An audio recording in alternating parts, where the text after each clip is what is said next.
ఇవాళైతే నేను నీకొక విషయం చెప్తాను. నిన్న నేను వర్క్‌ని కొంచెం మీ సేవాకెళ్ళాను వర్క్ మీద. సో, అక్కడ జరిగిన ఇన్సిడెంట్ ఒకటి. ఒక లేడీ వచ్చారు. ఆవిడ ఏజ్ వచ్చేసి 45, 50 మిడిల్‌లో ఉంటదనుకుంటాను. ఆవిడ ఒక పర్సన్‌తో చెప్తున్నారు. ఎవరో వాళ్ళ రిలేటివ్స్ ఎవరో వస్తే వాళ్ళు చెప్తున్నారు. వాళ్ళ డాటర్ అమ్మాయికంట మ్యారేజ్ అయ్యి 25 ఇయర్స్ అయిందంట మ్యారేజ్ అయ్యి. సో, ఆవిడ ఇప్పటివరకు కన్సీవ్ అవ్వలేదంట. ఇప్పటివరకు ప్రెగ్నెన్సీ ఏం రాలేదంట. ఎర్లీ స్టేజెస్‌లో ప్రెగ్నెన్సీ రావట్లేదని అన్ని టెస్టులు ఐవీఎఫ్ ట్రై చేశారంట ఆవిడ.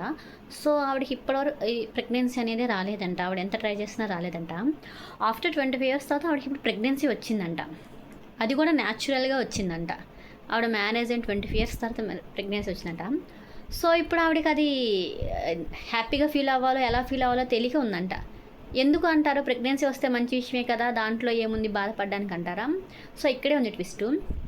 ఆవిడ నాకు ఈ టైంలో ప్రెగ్నెన్సీ రావడం ఏంటి? నాకు పెళ్ళైన 25 ఇయర్స్ తర్వాత ప్రెగ్నెన్సీ రావడం ఏంటి? ఈ ఏజ్‌లో నాకు రావడం ఏంటి? చూసేవాళ్ళు అందరూ ఏమనుకుంటారు? ఇరుగు పొరుగు వాళ్ళు 4 రకాలుగా అనుకుంటారు అని ఆవిడ ఇప్పుడు 5th మంత్ అంట ఆవిడకి ప్రెగ్నెన్సీ వచ్చి. సో, ఈ రోజుకొచ్చి ఆవిడ ఇంట్లోంచి బయటికి రావట్లేదంట. ఆ ఇంట్లోనే ఉండిపోయిందంట అలాగా. అందరూ ఏమనుకుంటారు అని చెప్పేది ఇదే.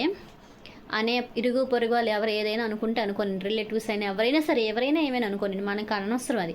మన లైఫ్ ఏంటి? మనం ఎలా వెళ్ళాలి? దాని మీదే కాన్సంట్రేట్ చేయండి అందరూ. అంతే. ఇంక ఈ వీడియో బాయ్ బాయ్.